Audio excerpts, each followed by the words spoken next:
What's up, everyone? It's the Interview Queen Alicia Toot here, and be sure to watch True Heel Heat.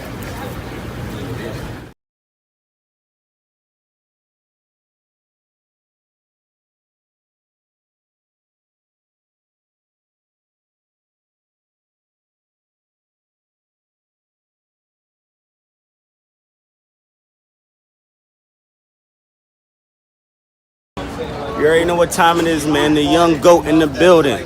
Make sure you tune in to True Heel Heat podcast.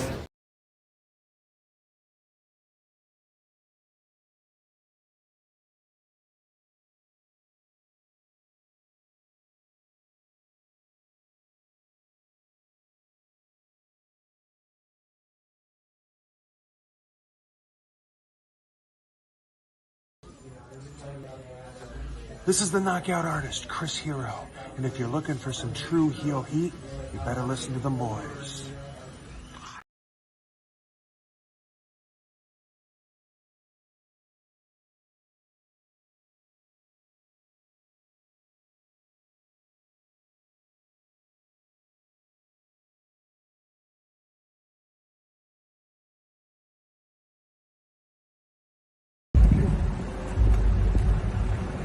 Yo, what up? You know what it is. It's your boy AJ Francis reporting to you live from New York City, the birthplace of hip-hop.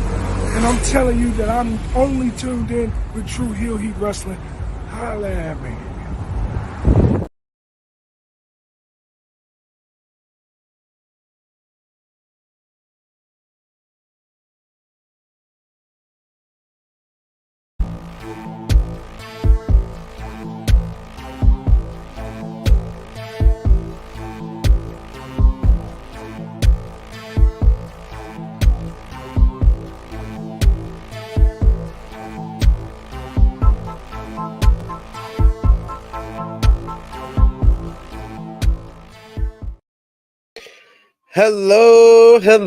Hello. It is me, your True Heel Phenom, SP3. We are live on the True Heel Heat, YouTube, Facebook, and Twitter for our NJPW Resurgence 2024 review.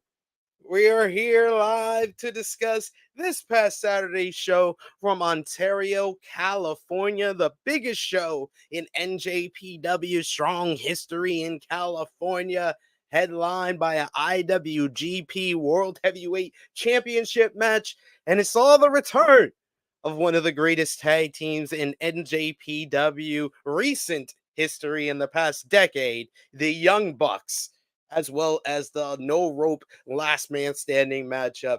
We're here to break it all down for you. So to do that, I am joined by the MC of the past, present, and future of NJPW here on the True Heel Heat YouTube channel. It's your boy, J News. Good morning, good afternoon, good evening, ladies and gentlemen. It's your good brother J News. We're back at it again. Me and SP3, best tag team in the business, talking about this New Japan Pro Wrestling. Amen. I watched the show last night because I couldn't watch it live, and there were a few things I took away from the show, and we'll get to that when we get to it. But yeah, overall, SP3, you usually ask me, but I'll ask you overall. What were your thoughts on Resurgence live from Ontario, California? I watched a little bit of it live. I watched like the first couple of matches, and then I was up on like 2 hours sleep most of Saturday. So I think I dozed off probably after the women's matchup, and then woke up for Gabe and Eddie. So then I had to rewatch all the other matches yesterday. So overall, I would say it was a good show, and it kept up what we said on the preview of New Japan putting on much better shows in the US than in Japan. I would say Resurgence lapped Duntaku. What did you think overall? Yeah. I mean, at the end of the day, Duntaku was a 2-night event that didn't necessarily go. That should have been a 1-night event, like I said before in our review for Duntaku. With that being said, Resurgence was decent, but it wasn't what I don't know. I guess I was expecting a little bit more. But then every time I watch a strong show, I get reminded of the crappy production quality. Oh my God, this was one of the worst. This felt like they had a big crowd, and you can see the crowd like being into the show, but you can't hear them. You can't hear them. You couldn't hear them, and that to me is, I mean, for any wrestling show, it's super important the way you mic the crowd. And if people pay enough attention when you watch New Japan on the Japanese show, you'll see that they have attendees ringside with mics in hand to mic the crowd. I guess here in the US, they don't do that because the majority of the show, all you heard was silence, but you saw the fans being hyped up and you saw them eager, and it was like, why can't I hear everybody? And then, of course, I'm here, I'm plugged in, I'm ready to go pre-show. And I don't even hear English commentary for the first 5 to 7 minutes. And I'm here like, okay, I guess I'll listen to Japanese commentary for the time being until something comes in. So yeah, so that there's that part of it, which always gets kind of it's just frustrating at the end of the day. But the wrestling itself, we'll talk about one of the matches here on the pre-show about what went down. But yeah, I thought it was decent. I thought I do agree with you. It was better than Dontaku. I don't know. I for the life of me, for some reason, I was just expecting a little bit more out of certain things. But all in all, it was a good show overall. Yes, we're in agreement there. But let us know what you think about Resurgence this past Saturday. Give us your thoughts. Give us your takes. We'll try to highlight as many of your comments as possible. But of course, if you're feeling generous and you want to give back to what we do here, show your support for the True Hill Heat YouTube channel. You could send a super chat donation. It guarantees that your comment will be highlighted on screen. Sometimes we forget to do it on the actual show, so we got to do it on the next show afterwards. Like our good friend Chuck Berries, who sent in a super chat for True Hill Heat 276 this past Saturday. Thank you so much, Chuck Berries. He said Orange Cassidy was looking at Rocky Romero like, nigga, huh? Talking about the whole AEW Dynamite from last Wednesday when Rocky Romero came to Orange Cassidy about an AEW World Trios Championship matchup and about teaming back up with Trent Beretta. This guy was oblivious to the Beretta did turn on Orange Cassidy, sir. But thank you, Chuck Berries, always one of our big supporters. So we didn't want to miss out on that super chat you said Saturday. So always appreciate it, and we'll highlight it one more time before we end off this stream here. But everyone else, sound off in the live chat. We love to interact. If you could do the simplest way to help us out, drop a thumbs up on this video if you're watching us on YouTube. If you're watching us on Facebook, you could drop a thumbs up, a heart, a laugh, an angry emoji. However, NJPW Resurgence this past Saturday made you feel. Let us know with those emotes on Facebook. If you're watching us on Twitter, you could drop a heart and comment in the live chat. Join the conversation. We got Simeon in the chat who says, time to embrace it. NJPW is a Western company based in Japan. Do you agree? No, but it's an interesting take. I don't agree, but it's an interesting take. We also got Simeon who says the production team didn't know what lights are or what good entranceway production is. It was just so bad. So the camera work, the production, the audio, it was really bad. Yeah. I just, yeah. And we got our good brother, Brandon Brown, who has been a member of the channel for 7 months. Thank you so much, Brandon Brown, for being one of our loyal supporters. You could become a member for just hitting the join button for $1 a month. You get in-chat perks. You get highlighted on screen. You get shouted out on our broadcast and podcast throughout the week. And we got also in the chat, Big Man Dogs saying everything is evil, you son of a bitch. Yeah, I'm not even touching that. Big Man Dogs, I usually mess with you, man, but not today. Not with that, man. Not with that. He's not with this one, dog. Not with this one. But We'll start off with the pre-show for NJPW Resurgence. You had the Strong Survivor, which once again was Matt Vandergriff going one-on-one this time with Adrian Quest. Vandergriff once again getting the W here in the Strong Survivor. As we predicted here, he seems to be the person that they're building this series of pre-show matches around. Any thoughts on this match? Not really. It went, like, to your point, it went the way that I thought it was going to go. A good 5 minutes. Vandergriff got his shit in. Adrian Quest was able to get some offense in and stuff like that. Shouts to Adrian Quest for being a New Japan Strong OG. He's been there the whole time. But he's having a job to this Vandergriff guy. I don't know what he's got going on, but it is what it is for right now. So we'll keep riding this Matt Vandergriff train until the wheels fall off. Yeah, Ninja Mortis, who says the Elite House of Torture, the collab, and you never wanted. Oh man. We got Big Man Duds who says Gato and I really are on the same wavelength. I don't know if that's a good thing, sir. Yeah, me neither. I'm not sure if that's a positive here. Hate to tell you that, but don't think that's a positive. But yes, Vandergriff, I gave this match like a 1.5 stars. It wasn't much. It was just 5 minutes. But I will tell you what was a really good 5-minute matchup. The next matchup, as he had Mustafa Ali going one-on-one with Lio Rush. I like Mustafa Ali presenting this matchup as a token, a charitable donation of a pre-show matchup featuring Mustafa Ali. Him and Lio Rush had a very fast-paced 6.5-minute matchup here. In the end, it was Ali who cheated to get the victory after the 450 splash. Didn't get the win for him. After the final hour, didn't get the win for Rush. It was Ali who did a backslide with the leg trap with his feet on the rope to get the victory. Lio Rush tried to protest with the referee after the matchup, but Mustafa Ali attacked him from behind, laid him out. Security members came out and separated the two and checked on Lio Rush, but the lights went out. And when they came back on, Lio Rush turned into the Blackheart. He had the black goo coming out of his mouth, freaking out Mustafa Ali. Ali said in his post-match comments that he is done with Lio Rush, but it doesn't look like the Blackheart is done with him. What did you think about this matchup here? He gave it 3.25 stars. So, for all intents and purposes, we spoke about this when we did the preview. I asked you, did you think that the Blackheart was going to make an appearance? And you said no. But with this being the case, obviously Lio Rush is not done with our political wrestler himself in Ali, since we all trust Ali. It was interesting to see the match unfold.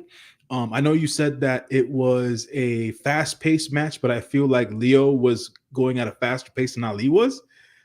So there were points where I was like, what's going on? Like, these guys have been in the ring before with each other, so like this shouldn't be new, but it felt new. And so it was little. This is one of the matches that took me a bit aback, but all in all, 2 stars of the junior heavyweight division across the world, showcased during the pre-show in a 5-minute match, wasn't worth the hassle. Outside of the fact that it gave Lio Rush a good, it gave him an opportunity to show off the Blackheart character on New Japan. Outside of that, didn't give me much. I didn't necessarily have any sort of a rating for the match and stuff like that. Hopefully they'll have more time at a later date on a bigger show. That's all I got to say about that. I mean, to me, I think that Lio Rush goes faster than everybody. So him going faster than Mustafa Ali is not a big surprise to me. I thought this was a good matchup, nonetheless. I do agree with this, though, Simeon. Simeon says, I like this match, but I don't understand why all the good wrestlers are becoming lore spooky merchants. Yeah, I mean, you got Lio Rush with the Blackheart. You got Jonathan Gresham, who's doing his octopus with the black ink in TNA. You got the House of Black in AEW. So yeah, it is kind of like a lot of them. You got the Aswang in New Japan with CJP. So yeah, it's a lot. It's a lot going on. Ninja Border says, I see Gato's vision. Blackheart versus Oswong in the dome. That's what we're gonna get. That's definitely what we're gonna get. Yeah. IWGP Junior Heavyweight Championship matchup is coming, y'all. Yeah. Speaking of one of Gato's favorites, House of Torture time. House of Torture is Evil, Ren Narita, and the Scapegoat, Jack Perry, faces Chaos's Rocky Romero and Tomohiro Ishii, along with the DKC. Perry got his own entrance. He got a brief CM Punk chant, but that was short-lived, especially as the babyface took control of the matchup here. But a big reaction for Jack Perry, as per usual, has become the thing.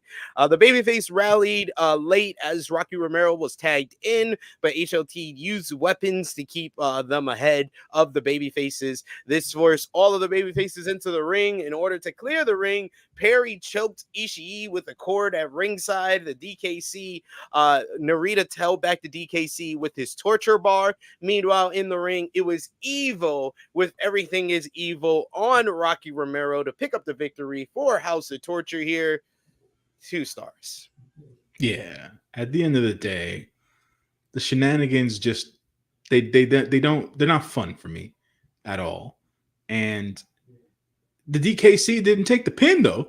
So, that was wrong. We got that wrong. That's not news. That was news there. So, maybe a brighter days ahead for the DKC. But outside of that, I felt like this should have been the last time we saw Evil on the show, but it wasn't. So, on to the next match, SP3. I don't like it here. Every time there's something good, we go back. Every single time. Next up, second match on the main card. You saw a grudge tag team match. The West Coast Wrecking Crew, Jarrell Nelson and Royce Isaac versus Dirty Work, Red Rosser and Tom Lawler. This match opened with a brawl on the floor. All the teams going at it, brawling into the crowd a bit. Lawler tossed around Isaacs with a towel-assisted drags in the ring. Isaacs began to turn the match around. He really showcased his power in this matchup, utilizing some throws, some suplexes. West Coast Wrecking Crew worked together to maintain their lead as they isolated Rosser later in the matchup. A hot tag to Lawler. He unloaded on Isaacs with some punches. A knee strike scored a 2 count. Again, as Rosser was legal, the West Coast Wrecking Crew retook control. All 4 men were in the ring late in the matchup.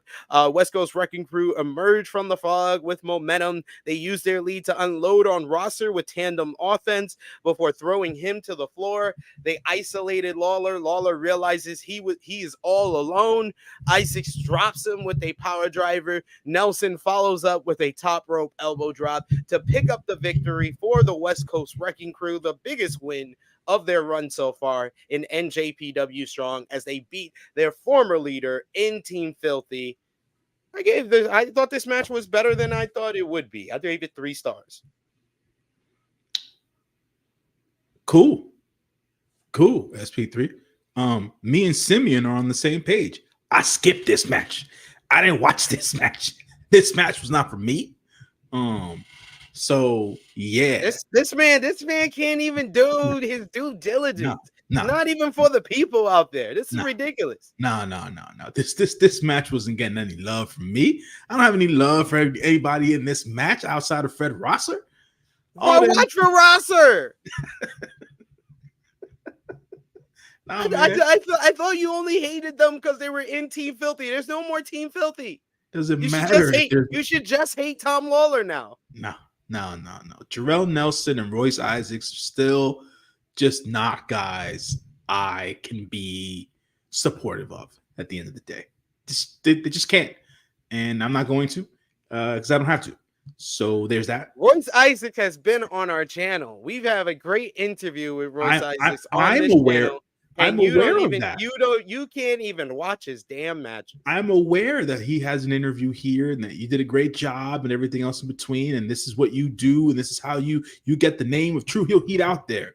But at the end of the day, I do not speak for the conglomerate. I speak for myself. So at the end of the day, what I'm going to say is, we need a damn disclaimer for this guy now. Like, this is ridiculous. NJPW Strong Openweight Tag Team Championships up for grabs. The Gorillas of Destiny challenge TMDK, Mikey Nichols, and Shane Hayes. Mhm. Early on, TMDK worked together to ground Hikuleo. Once ELP tagged in, though, TMDK continued the tandem offense to maintain the advantage. After dropping ELP with a DDT on the floor, Hayes and Nichols easily maintained the lead. Hot tag to Hikuleo allowed God to gain control again. Hikuleo grounded Nichols, setting up a moonsault from ELP. Once Nichols kicked out, Hayes hit the ring, leading to a short breakdown of the action. All four men in. With the help of Hikuleo, ELP gained control in the ring. We get a big choke slam on Hayes, followed up by ELP's assisted Thunder Kiss for ELP and Hikuleo to become two-time NJPW Strong Openweight Tag Team Champions. I thought that this match really picked up in the second half of the matchup. It was more of a sprint than I thought it would be, as the GOD regained the Strong Openweight Tag Team Championships. I guess basically getting in the face of TMDK, indicating that the rivalry isn't quite over yet, and it was confirmed earlier today. These two teams will be involved in a four-way matchup for all the gold for the NJPW Strong Openweight and IWGP Heavyweight Tag Team Championships coming up at Dominion, along with the Bullet Clubs, Shane Hayes and Kenta, as well as Bishamon at Dominion. So looking forward to that. They can finally settle all of this with the tag team scene and have one champions, because that's all you need. You don't have a big enough tag team division to have two tag team titles, period. But I enjoyed this matchup here. I give it 3.25 stars. what was the point of TMDK winning the New Japan Strong Openweight Tag Team? I said this. I said the whole announcement of the tag team title match because I believe they lost the Strong titles here because they're going to win both titles at Dominion. But what's the point, though? They're all going to be involved in the match anyways. Why? Because you could give Hikuleo and ELP one more Strong tag team title run for 2 weeks. Yep. What are you talking about here? This is how Gato books this tag team division. Don't act new. This is ridiculous, bro. This is absurd and ridiculous.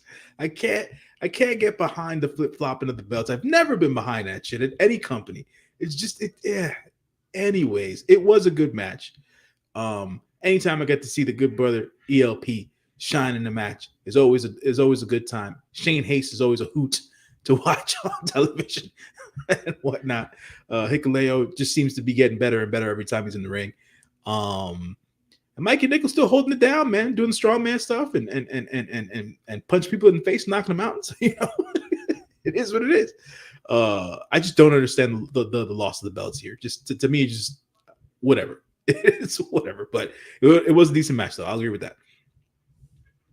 Yes, I understand being upset, though. I thought the same thing, and then I was like, well, maybe they'll just win the IWGP titles, which is the better tag team titles anyway. So I guess. Ninja Morty says they don't trust ELP with singles belts because I think Simeon said ELP needs to drop this Bloodline guy and go for the IWGP Global title.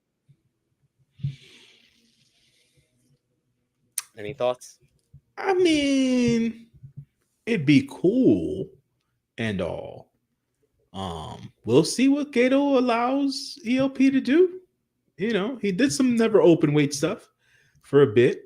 But it wasn't long. It wasn't a long enough tenure there. So I think if he wants to, you know, do something a little bit different and wrestle a different style, that never open weight style is much different than what ELP's used to. So there's that for him. And yeah, the global championship is also a nice opportunity for him. If and when Hikuleo does leave New Japan Pro Wrestling. So we'll see. We'll see. NJPW Strong Women's Championship is up for grabs. Stephanie Vaquer defends against Alex Windsor. The match opened with a nice little back and forth grappling sequence. A lot of technical wrestling in this matchup. Both women showing off their expertise in that range. An attempt to maintain the lead. Vicaire climbed the top rope, but Windsor pulled her legs out from under her, sending Vicaire crashing to the mat. This opened the door for Windsor to really take control of things. Vicaire fired back with a flurry of hard-hitting headbutts. Those are loud-sounding headbutts. We actually heard that, unlike the crowd. She followed with a suplex before quickly slamming Windsor's head into the mat with a head scissors.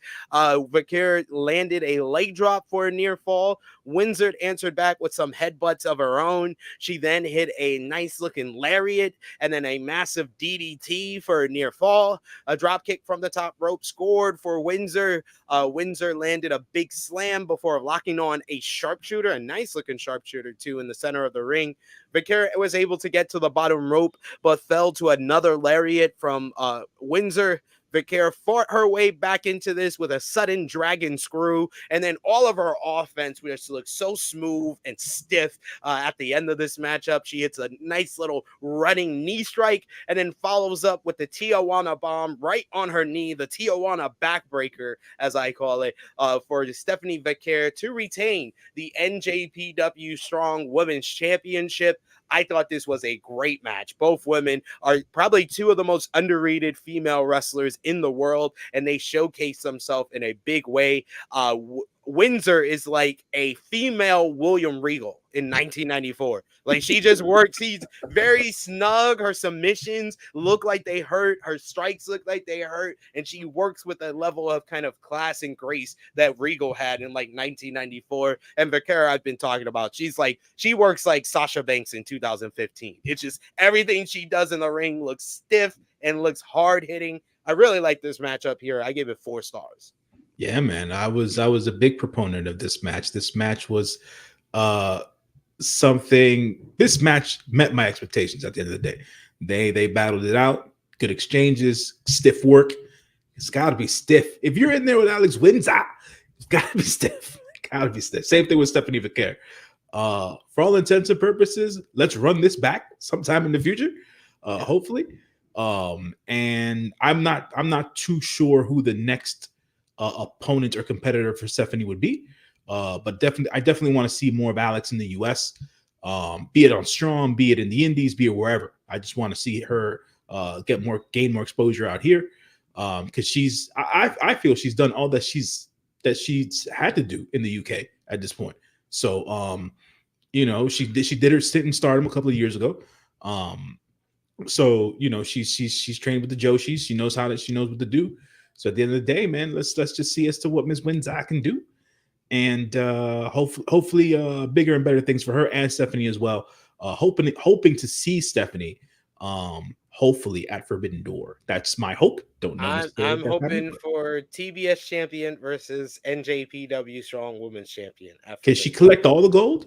Can she collect all the gold? I think Mercedes getting her belt that was made for her back. Okay. Yeah, sure. Hey, and Stephanie will be showcased against the biggest women's star in the world. Yeah. Los Inganables de Japon's Tetsuya Naito and Yota Tsuji up against Bullet Club's David Finlay and Kenta was next tag team action here. The match kicked off with the LIJ pair working together to isolate Finlay. Kenta was able to get involved to cut things off and get Bullet Club a little bit of control here. But Kenta and Naito later on in the matchup, they were in a match that really kind of just broke down. There was a scramble. Tsuji joined the scramble, dropping Finlay with a stomp. Finlay was able to clear, Kenta was able to clear Finlay from the ring, but this gave Naito enough recovery time to land a DDT. Naito tried for Destino, but Kenta avoided the finish, looking to bring the match to an end. Tsuji hit Kenta with a knee strike, tossed him back to Naito. Naito hit the Destino for the 1-2-3 for LIJ to pick up the victory in this one. I thought this was just fine. I gave it 3 stars. Yeah. It was just fine. I don't know, man. Like I told you, I feel like I expected a little bit too much out of this show, and we got what we got. Like I said, I thought the overall show was decent. Big Suge, always showing out and doing the damn thing. Naito in his house show dress and attire as he usually is. So, trying to placate to the fans. This Kenta thing, man. It's driving. It continues to drive me crazy. What? It is what it is. Why are you not used to Kenta being trash? Like, I don't understand. I can't accept him being trash. You need to accept that man is mid now. Like, just accept it. You will be able to watch these shows a lot easier if you just accept that Kenta's mid. Yeah, I don't know. It just for what I guess what I grew up on in comparison to what I'm seeing, it's like, Ninja Mortis, he needs to fire Rey Mysterio's doctors. Yeah, that makes sense. All the stem cells and all that jazz. Yeah. That might help. Brian Cage knows the guy. Yeah, Brian Cage knows the guy. So yeah, for sure. I'm sure he does. Oh, see, you got Simeon who says I'll never accept it. So he's right there with you. There you go. You gotta accept it, guys. You gotta just accept it. This is tough, man. It's tough because there's sometimes you see the glimpses in certain matches and it's like, oh, he's there, and it's like, god damn. Y'all need to realize that he's in the ring with Will Ospreay, guys. That's why it's like that, because no one cannot look not good against Will Ospreay. So sorry. I guess. Sorry. You get the announcement next of Fantasticamania 2024 Lucha Libre USA coming up on July 13th. A CMLL and NJPW co-promotional event is going to be in the San Jose Civic Auditorium coming up this summer. So a big time event with CMLL involved. So I mean, that might indicate that we do have the visa for CML talent to be involved in Forbidden Door as well. But J News, I said it horribly, so let everybody hear the beautiful way you say this event's name. Oh man, the announcement did come through. We're gonna get some excellent lucha coming out in June at the San Jose Civic Auditorium for Fantasticamania, as we all enjoy the lucha graps that will be brought to us via their stars. I'm sure we'll get some of the major players. We'll probably get Mystico in there, probably Volado Jr., Soberano Jr. at this point. Hope to see Templario this time around. So we shall see how this all breaks down. And yeah, Fantasticamania coming in June to the West Coast. So hopefully it sells out, man. There's a big lucha crowd in the West Coast, man. Hopefully they come out and they support along with the New Japan fans. So it'll hopefully the show does well from a gate standpoint, from an attendance standpoint, and people enjoy the show and stuff like that. So and hopefully, I'll say this, hopefully we'll get to listen to the DOS tones of our velvet voice friend in US commentary, because that's necessary, and I haven't heard his voice in a while. So yes, he's en route to Japan. Yeah. So that's the good news. You only have to deal with 2 shows during the Best of Super Juniors this week. That's going to have Japanese commentary live and English commentary only on demand a day after. Big Man Dogs says some good lucha stuff. Mm-hmm. Absolutely. And we also get, yes, I hope we get our Hechicero versus ZSJ matchup. That's what we need. That's what the world needs. Let's get some of that, son. That's what the world needs. And Simeon says he's going to Fantasticamania UK, which is their co-promotional event with Rev Pro coming up this weekend. So I hope you have a good time there. Speaking of which, someone who's a big part of this it seems like a tour basically of Fantasticamania with CMLL and New Japan. Zack Sabre Jr. was in action next against Hiroshi Tanahashi, trying to get revenge from his loss at Wrestle Kingdom 18 earlier this year. The opening filling out sequence saw Tanahashi take control of things with a crossbody. Once he stopped to play to the crowd, ZSJ started to attack the leg, flipping the match on his head. ZSJ brutalized the leg, really grounding Tanahashi in this one. He maintained control with a variety of different holds, not taking more than 6 seconds on each hold, it seemed. Eventually, Tanahashi landed a drop kick to ZSJ leg, which really kind of evened up the matchup. ZSJ was dealing with that, as well as the rib injury that he had against Jeff Cobb at Duntaku. Tanahashi landed a sling blade. He had a standing high fly flow, but ZSJ was able to roll through and drop Tanahashi for a PK. We get a rapid sequence of back and forth pins, which almost ended just like Wrestle Kingdom 18 before ZSJ pulled out a damn sling blade out of nowhere. He does a neck crank, grounding Tanahashi once more. Tanahashi tried to fight back, but ZSJ just stopped him, picks him up, lands the Zack driver. 1, 2, 3. Zack Sabre Jr. gets a measure of revenge, picking up the victory here against Hiroshi Tanahashi on his road to the IWGP World Heavyweight Championship.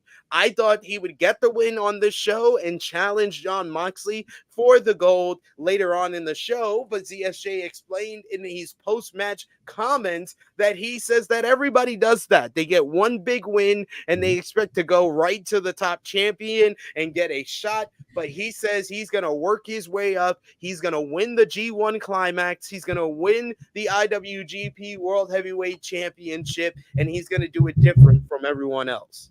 So the match itself, I thought it was the usual greatness we get from Tanahashi and Zack Sabre Jr. And man, Nick Nemeth, why you ain't talk to Zack? Because Zack got a much better match out of Tanahashi than you did, in my opinion. I gave this match 4 stars. What did you think? I mean, Zack's been in there with Tanahashi plenty of times, so he knows the limitations and what it is to do and how to make things look a certain way. I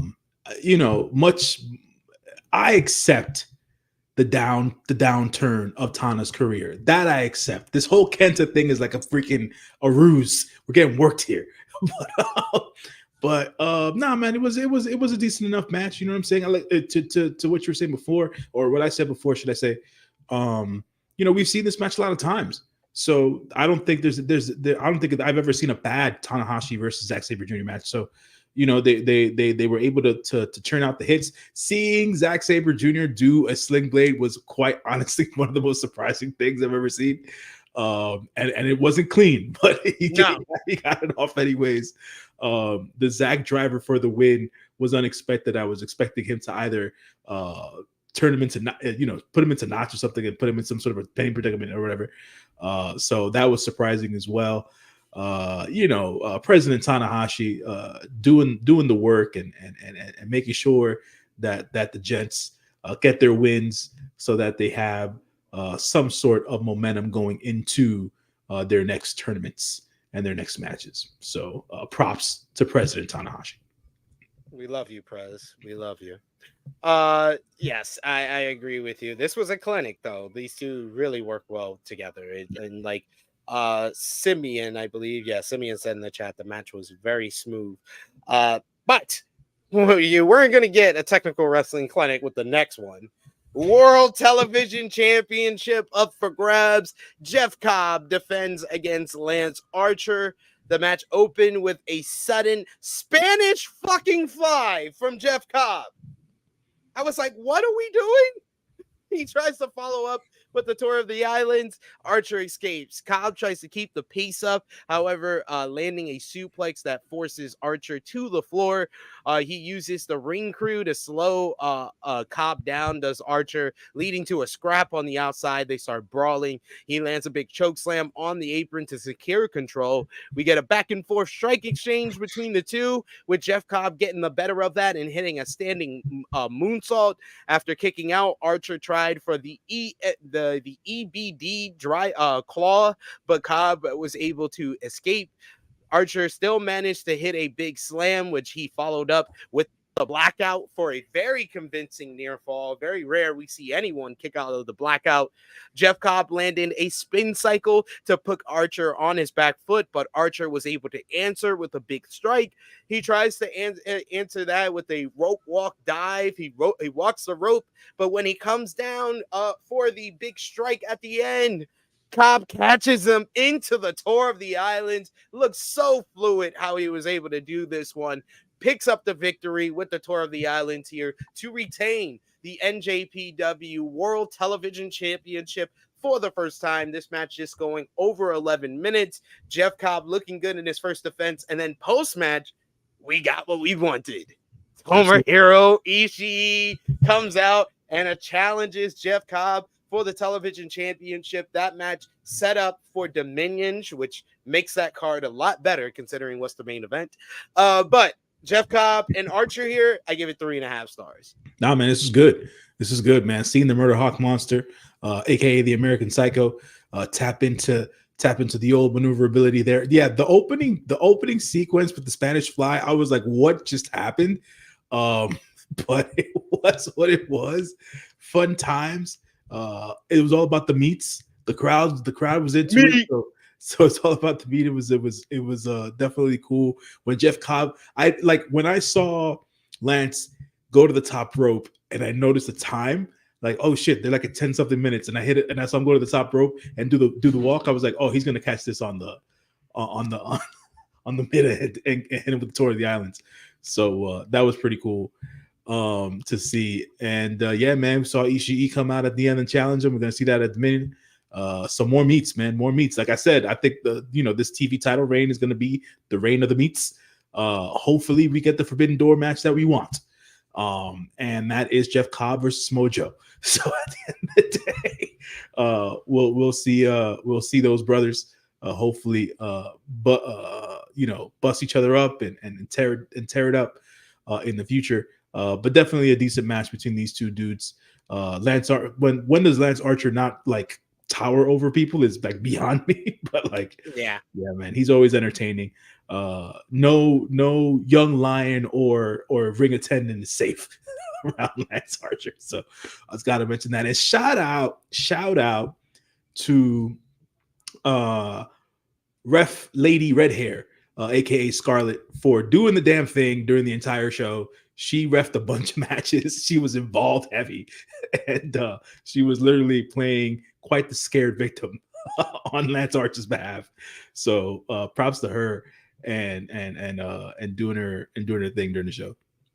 We got Frantic Row brings up we can't wait to see Jeff Cobb on Dynamite again this Wednesday. Yeah. It was announced on Collision that Jeff Cobb is a hired gun from Don Callis, who is bringing him in to team up with Kyle Fletcher to versus the Blackpool Combat Club's John Moxley and Bryan Danielson this Wednesday on Dynamite. What do you think about that announcement? Oh man, I thought it was cool. The whole, this is the second time he's coming on as a hired gun. First time it was Jericho who hired him as a hired gun. This time it's Don Callis with the Callis family. There is obviously an inclination here. If folks don't see it, I'll let you know now. The United Empire will be a thing on AEW television. So I just can't wait for it to all come about. Whenever Dunkzilla gets healthy, that's when it all is going to come to fruition. Yeah, can't wait to see those boys as an entire unit on AEW TV. Because this Don Callis family shit's just it's tired. And Takeshi needs to be on his own. United Empire USA is coming. We got Simeon with a good point here saying Lance Archer is 47 and still moves amazingly. Yeah, man. Really good stuff. Next up, Never Openweight Championship up for grabs. J News. Shingo Takagi defends against the King of Pro Wrestling 2024 Provisional Champion Yuya Uemura. This match opened with some basic grappling between both men. Shingo won that out before taking the fight to the floor. He dropped Uemura on the concrete before returning to the ring. Back inside, Takagi maintained his lead, wearing down Uemura with some basic offense of his own. Uemura eventually hit a suplex to get the reset. He established a small lead of his own before Shingo met him on the top rope. Uemura managed to fight him off, hitting a big high cross body. Shingo dropped Uemura on his face to retake control. He then threw Uemura into the corner before taking his head off with a quick little lariat. He hit a massive power bomb for a near fall, another massive superplex for another near fall on Uemura. We get a striking battle, allowed Uemura to regain control. We get Uemura managing to set up the deadbolt suplex, but Shingo was able to avoid the finish, reversing into a drop to reset the matchup. Shingo landed a Made in Japan for a near fall on Uemura. He had another lariat, but Uemura was able to reverse the Last of the Dragon into the deadbolt suplex for a very convincing near fall. He then followed that up with a nice-looking frog splash, probably the best I've seen from Uemura for a near fall here. Uemura avoided a pumping bomber, which he followed with a quick pin attempt for another convincing false finish. In the end, though, it was Shingo who would take his head off with a final pumping bomber. Then he hit a partial lariat, fell into the cover for a near fall, but then he hit the Last of the Dragon to pick up the victory here and retain the Never Openweight Championship. Shingo Takagi retaining the gold here in what I thought was a good match, but not great. So it fell a little bit short of my expectations. I give it 3.5 stars, though. What did you think, J News? Actually, to be quite honest, I didn't think it fell short of my expectations. This is probably the best match I've seen Yuya have one-on-one, which is it saying a lot? Is it saying a little? Because it is Shingo, but at the end of the day, it's still Yuya's best match. So since his return from excursion, so I want to give him that. Shingo Takagi is one of the best professional wrestlers ever. So without question, and dude made Uemura step his game up, which is what I was looking for out of this match, and that's what I got. And that's all I could have asked for, because I want to make sure that going forward in Yuya's future that he can hang in that main event scene. Because if he wasn't going to be able to get a good match with Shingo during this match, I would have been like, we might have to scrap this whole idea. You know what I'm saying? But he got the good match. And so, there's good potential going forward for Yuya in the division. He still needs more wins. I just think Yuya is like, he's not the top of the class, basically. He's not. I feel like the guys who you need to build the future around are Suji, Shooter, and Gabe. And Yuya is on the same kind of level as Narita, just below them. But it's always good to have more options, right? So at the end of the day, if they can at least build him towards that, I think it'd be cool. Because I just felt like the opening of this matchup was just slow. No, yeah, it was. I'm not going to disagree with you. It was definitely, the opening of the match was definitely slow, but what they were able to pick up the pace to and climax to in this match was something I had never seen out of Yuya Uemura. So I welcome that. So if he's able to wrestle on that level consistently and sustain that level for the next couple of years, please let's keep it going, and hopefully he's able to be a stalwart and a standout for the young generation as they're continuing to push the young generation. So that's really what it boils down to for me. Worth a mention here, before this title match, we got a vignette and a promo from the returning Hanare of United Empire. He makes his official return at Dominion coming up on June 9th, and he will challenge Shingo Takagi for the Never Openweight Championship. Now, I know I was a big proponent, and I was saying Gabe was going to be the one to beat Shingo, but after that vignette and that great promo he cut during it, I think Hanare is going to be the guy who dethrones Shingo here. What do you think, J News?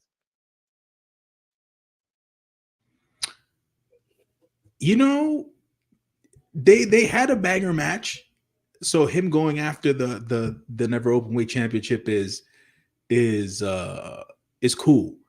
I wonder what it's going to look like at Dominion. So I'm anticipating it. Can't wait to see it. Hanare's back. Hanare did not sign elsewhere, thank God. So they held on to Hanare. And it's all about the mana, baby. It's all about the mana. So he's gonna bring that mana. He's gonna bring that mana, and he's going to show out, man. So big things are going for the main man Hanare. Trying to still keep the United Empire afloat on New Japan television. No, you big man does. You got to think long game. He says, hear me out. Hanare versus Gabe to unify the openweight belt. You do that at Wrestle Kingdom. Later. That's a Wrestle Kingdom matchup. Because honestly, Hanare and Kid was one of my favorite matches of this year so far. Like their matchup in Kurgan Hall, the double knockout, that was just insane energy to it. And I feel like that was the one matchup where I think you can pinpoint it to say the start of the 2024 being Gabe Kids started with that matchup there. What do you think? Yeah, man. Play the long game. Always play the long game. You know what I'm saying? Always play the long game at the end of the day. Hopefully, we get other banger matches in between. But yeah, man, unification of all these belts is probably best. At the end of the day, the New Japan strong brand, pun intended or unintended, whatever, isn't as strong as New Japan wants it to be. So, just having the mixed shows and having the talent there just makes more sense, and just unifying the belts and traveling and all that jazz. That's probably your best bet at this point. So yeah. All right. Speaking of the openweight titles, it's time to talk about it. J News. No rope. Last man standing matchup. Eddie Kingston defends the NJPW Strong Openweight Championship against Gabe Kid. This storied rivalry that dates back to 2021 in their first match in New Japan Strong. And has culminated in this and one of the most brutal and bloody matches in NJPW Strong history. These two men are two of the best wrestlers in the world when it comes to hate-filled matches, and they delivered one here. Kid started off the matchup with an immediate flying knee to the face. Eddie fired back with some strikes. Kid answered with some strikes of his own, leading to a brief chop exchange. A strike across the face sent Kid crashing to the floor. Eddie tried to follow him, only to eat a chair shot right into the face for trying to pursue. This busted Eddie open, only furthering Kid's excitement in the violence. Kid dropped Kingston with a big forearm. He wrapped his arm in a chain. Kid unloaded on Eddie before attacking him with a hook attached to the turnbuckle, and he stabbed him in the head with the hook into his gash in his head. Kid tried for a suplex, but Eddie reversed, shoving Kid into the post, busting him open. Eddie then grabbed the chain used by Kid earlier and started to strangle Kid with it. He followed up with using a variety of weapons, from a trash can to stop signs. Kingston tried for a suplex against the trash can, but Kid was able to reverse into one of his own. Kid then filled the ring with more furniture, from chairs to ladders. He was looking for that ladder for a day and a half. Then he looked for a barbed wire wrapped chair, which he power drived Eddie on. With the match won, basically, Kid pulled Kingston to his knees, breaking the referee's count, wanting to bring more violence and pain to his enemy. Kingston fired back with some chops, lightning fire chops. He sent Kid into the barbed wire steel chair. Kingston followed up with a curb stomp, a ladder-based attack on the chair, a drag drop suplex. Kid barely beat the count before being suplexed onto the ladder again. Eddie then went to the floor where he grabbed a table. Eddie destroyed the ringside area to set the table up between the ring and the barricade. He dropped Kid with a pair of spinning back fists, but then he stopped the referee from counting the 10, which would be his big mistake. Eddie then went to the floor. He grabbed a pair of handcuffs. Eddie then handcuffed himself to Kid, launched into an intense strike exchange that were just so violent, chops and headbutts and strikes. Kid then landed a horrific looking suplex after he headbutt Kingston, knocking him out basically. He delivers a horrific looking suplex out of the ring onto the table, but Eddie's leg banged against the barricade. Kid was able to beat the count, getting to his feet at 10. So for the first time in his career, Gabe Kid is a singles champion in New Japan Pro Wrestling, but holy shit, what a way to do it, putting his body on the line and definitely injuring Eddie Kingston with that final spot there. But Gabe Kid gets the victory. He got the superstar entrance, the superstar treatment this entire week. New Japan Pro Wrestling depended on him to promote this show in California. He also got the superstar entrance with his entrance song being performed to the ring, him coming out with the Madman robe. He looked like an absolute superstar and won the title here. David Finlay and the artist who performs his theme song came out to celebrate in the post-match. Eddie was on the floor for a very, very long time, holding his leg, indicating that he had injured his leg after that impact with the barricade. Eventually, Eddie is able to crawl himself into the ring because they had to do a post-match angle as we get Jack Perry coming down the entranceway. This distracts Kingston long enough for the AEW World Tag Team Champions, the Young Bucks, Matthew and Nicholas Jackson. They attack Eddie, delivering the EVP trigger. Matt Jackson and Nick Jackson cut promos all over Eddie, saying that he chose the wrong side with Team AEW, and now he pays the price for it, and that the Elite plans on destroying Team AEW at Anarchy in the Arena coming up at Double or Nothing on May 26th. As Jack Perry and the Bucks stand tall over the injured body of Eddie Kingston as the Young Bucks make their first time return for the first time in 5 years, make their return to a New Japan Pro Wrestling ring. What a match, what a war, and then what a post-match angle to hype up Anarchy in the Arena. The match itself, man, the level of violence, I enjoy it to a level, but then when it leads to injury or leads to a dangerous spot like that, I feel like it goes too far. So I will give it the same rating that Dave Meltzer gave the Dog Pound Steel Cage matchup. I'll give it 4.25 stars. Great match, but I don't think it was really necessary for if Eddie got injured at the end of that.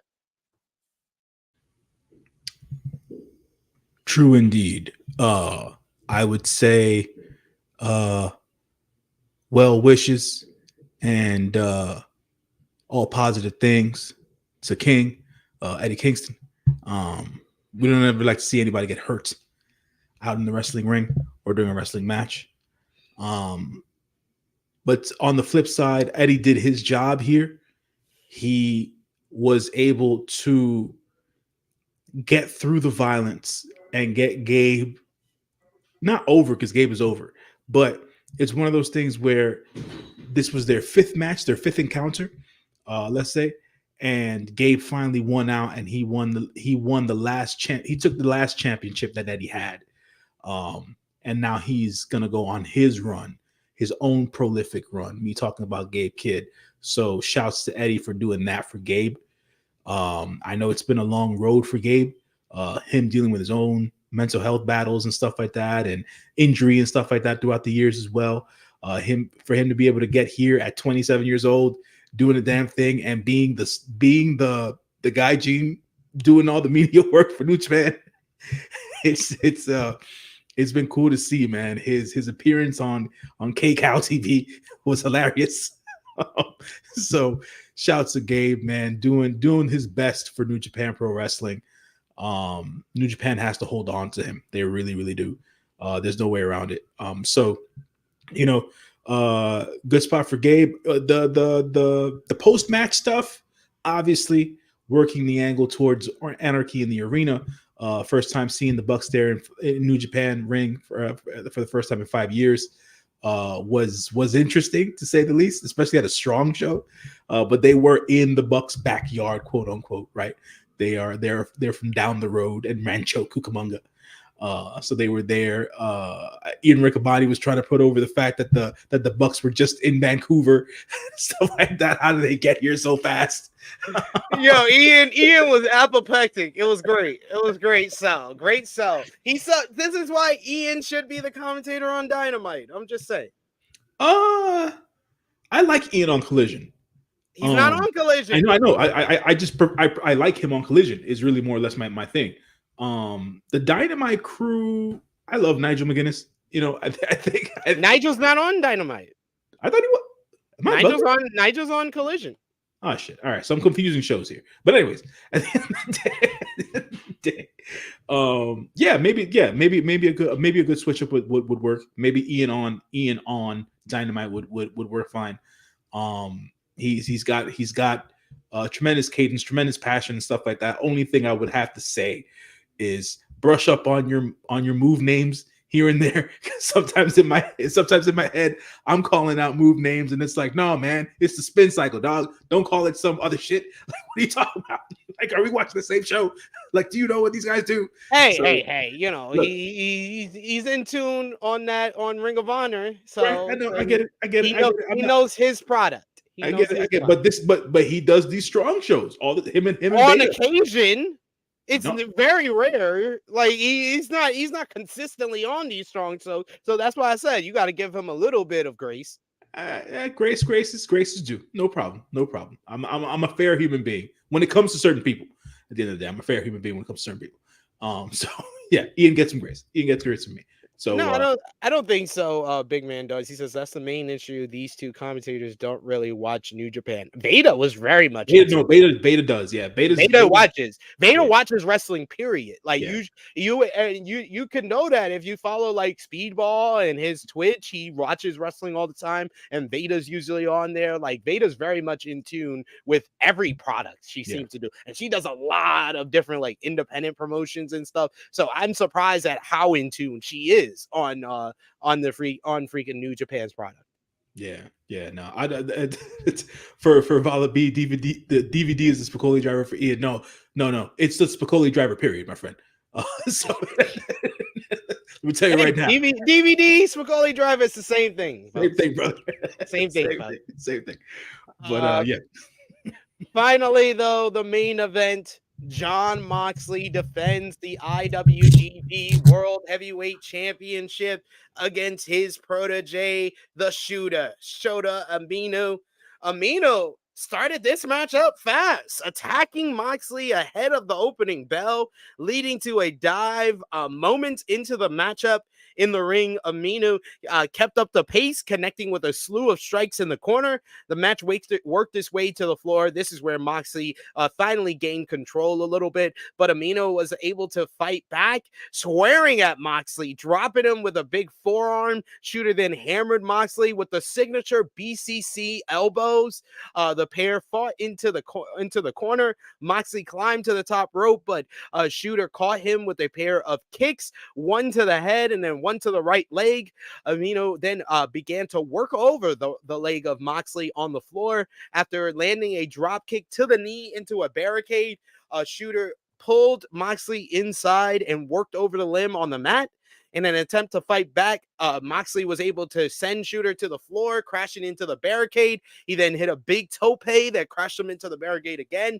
Moxley then launched into attack on the outside, slamming Umino into the corner post and the barricade. It became clear where Moxley would focus on Umino's arm in response to Shota's leg work. So there was a lot of great selling from both men in this one.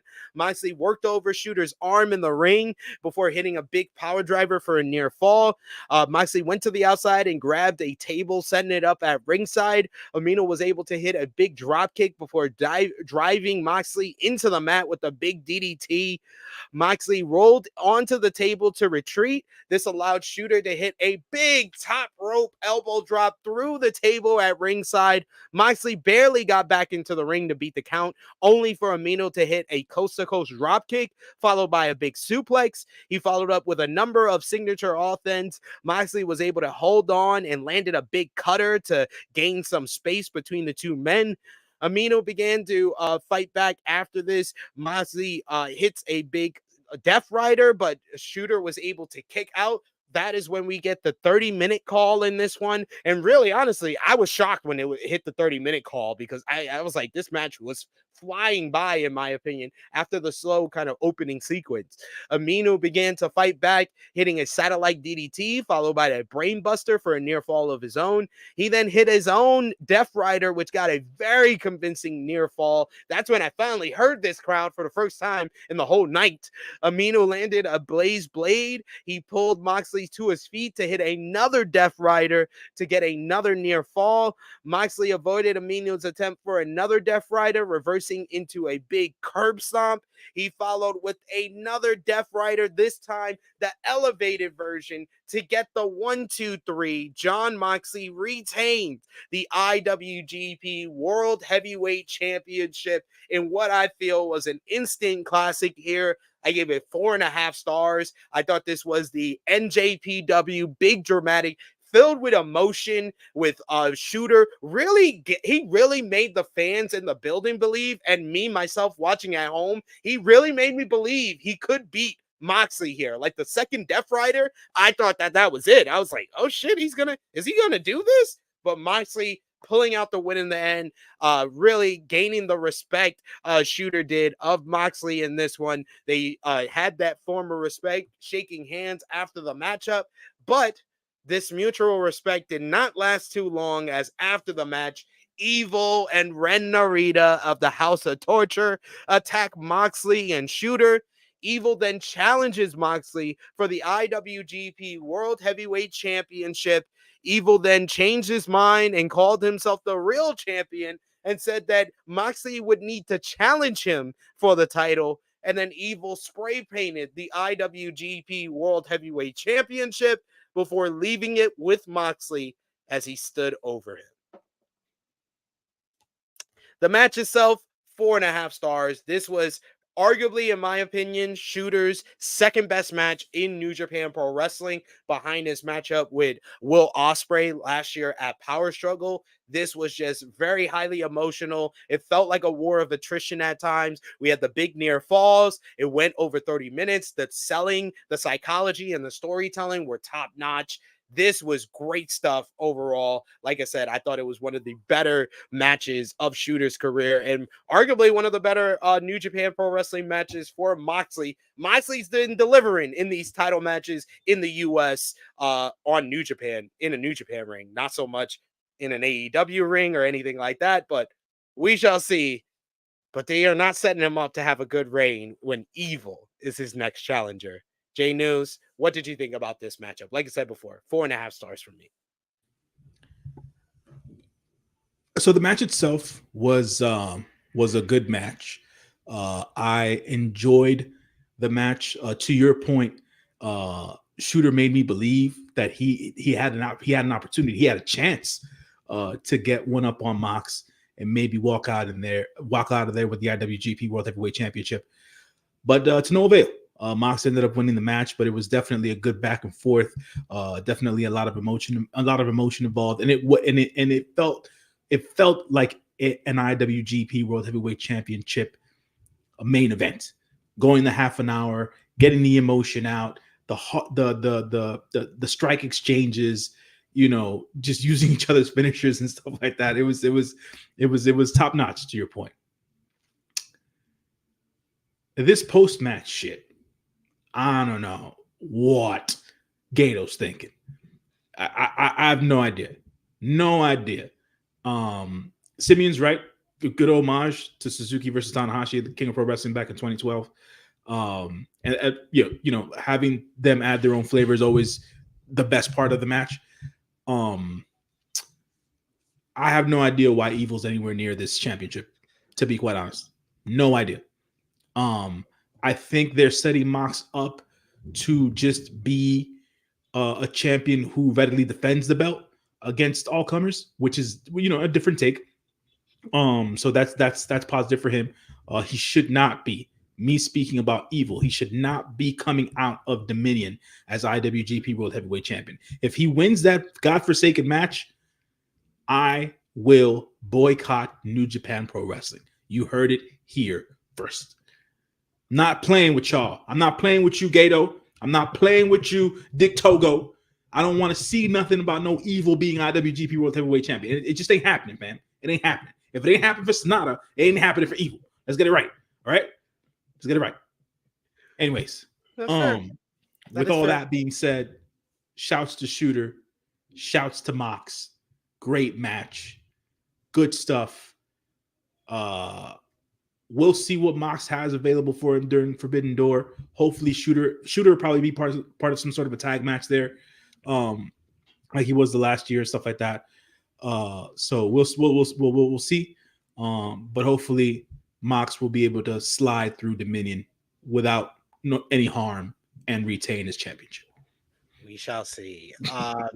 Which with Evil getting a shot at Dominion, it makes me feel like we either get Zach or Yotasuji for Moxley at Forbidden Door. But didn't Suge already face off with Mox, or am I bugging? No. Or was that David Finlay? That was Finlay. Well, Finlay, it was only a triple threat. Okay. All right. I have Zach doing what he wants to do, which is winning the G1 and then eventually getting that shot with Mox down the road. So it won't happen anytime soon. So yeah. That's also fair. Mm-hmm. But we shall see how everything transpires. But great matchup between Shooter and Moxley here. We want to thank y'all for joining us. Last call for super chat donations, as we're going to give you our match of the night, MVP, LVP, what we gave the show out of 10. Thumbs up, thumbs down, thumbs in the middle. We always appreciate those super chat donations. They go back to the contributors. J News works 101 jobs, y'all. So show him some love here at this job with a super chat donation, because it goes back to him and I with those support that you send us. But also in the live chat, let us know your match of the night, your MVP, your LVP out of 10. What did you give the show? And a thumbs up, a thumbs down, a thumbs in the middle. For me, NJ News. For NJPW Resurgence 2024. Thumbs up, thumbs down, thumbs in the middle in 3, 2, 1. Thumbs up across the board from both of us. J News, out of 10, what did you give the show? Solid 7.5 for me. For all intents and purposes, this is always going to be the hiccup when it comes to New Japan Strong shows or the US shows. The production value stuff does make a difference, guys. It just does. So at the end of the day, that's really what it was for me. Match wise, like I stated earlier, I'm not too sure as to what the purpose on the flip flopping for the Strong Openweight Tag Team titles is about. If TMDK is eventually going to just become the champs all over again, it's just like I just don't understand the hot potatoing there. The women's match was dope. I obviously Mox and Shooter did the damn thing. Cobb and Archer did the damn thing. So it was a good show overall, man. And Zach and Tana gave us the hits. So that was where my 7.5 drives there. What about you, SP3? I think that this show as a whole, if you take it in a vacuum, just the show itself, the wrestling that we saw, it's probably an 8 out of 10 show. But you got to account for the production, and the audio was piss poor at best, and horrible at worst. So yeah, I got to give this like a 7.5 as well. Drop it down just slightly, but not enough, because the wrestling, like I said, was really good on the show overall. Who was your MVP for the show? He's a madman, So I'm going with Gabe Kid for the love of just watching him grow and evolve. Close second or co-MVP Shooter for me, just for him being able to do what he did in that match and being able to do a hell of a job in that main event. Big future for Shooter and stuff like that. So I'm going to go MVP Gabe Kid. He was the MVP of the week with his promoting of the event, and then he was the MVP on the night with putting his body on the line in one of the most insane matches we have seen in New Japan in a very, very, very long time. And shout outs to Eddie Kingston, because man, that last spot, that was brutal. Just brutal. LVP for the show. I agree with Simeon here. It's evil. It's unanimous. It's always going to be evil if it's on the show, I think. So, yeah, there it goes. There it goes. And match of the night, I'm going to give it to Mox versus Shooter. Hold on. Yeah. Mox versus Shooter is good. Hold on, I'll be right back. No worries. But yes, that is our ratings, our match of the night, our MVP, our LVP, what we gave the show out of 10. Let us know in the live chat. If you're watching this on demand, you can also let us know in the comments down below your match of the night, your MVP, your LVP, what you gave the show out of 10. And definitely, while you're here on the True Hill Heat YouTube channel, check out all the great content we got on the channel right now, like our NJPW Best of Super Juniors 31 preview with myself and Scott E. Wrestling Scott Edwards, breaking down this year's tournament. We're already done with night 2, so you can find out who I think is going to win the tournament, as well as Scott E. Check out the flagship episode of the flagship podcast, True Hill Heat 276, with myself and Miss Chrissy Love, talking about this week in professional wrestling with our final predictions for Resurgence over there. And go to True Hill Heat Sports and Entertainment for our X-Men 97 episode 9, Tolerance is Extinction Part 2 review with Wendy and Ness from yesterday. That's up on the channel right now. J News, let everybody know where they can follow you on social media until the next time. You can catch me on the Twitter machine at John LYFNMG, your friendly neighborhood moviegoer. As tonight I have a movie scheduled. I will be doing reviews this week. I'm back at it again, folks. The grind never stops. The grind never stops. Planet of the Apes? Huh? No. Tonight I got Challengers. Planet of the Apes is sometime later on in the week. I got to catch up. So I missed like 2 weeks in the theater. So I was like, I got a lot of catching up to do. So, yep. I'm trying to catch up. I'm trying to catch up the stuff before Furiosa comes out next week. So hopefully I'll get Planet of the Apes in before that. So yeah. There you go, folks. There you go. Be on the lookout. Be on the lookout. Stay locked. You can follow me on the Twitter machine at True Hill SP3. Follow the gang, Facebook, Twitter, Instagram, TikTok at True Hill Heat. Patreon.com/True Hill Heat. It's the best place to support us when we are not here on the channel. $3 a month. Get you exclusive content. We got a review of honor that is up right now on the channel right now. So you could go over and check that out over on Patreon, as well as ProWrestlingTees.com, ForYourAware.com. Get your True Hill Heat merchandise. Check out all the great content, like I said before. And once again, thank you to Chuck Berries, who sent us the super chat on True Hill Heat 276 earlier on Saturday, saying Orange Cassidy was looking at Rocky Romero like, nigga, what? Nigga, huh? But thank you, Chuck Berries, once again. We wanted to highlight that super chat from Saturday. But for J News, it is me, your True Hill Phenom, SP3. This has been our NJPW Resurgence 2024 review. We are signing off until next time.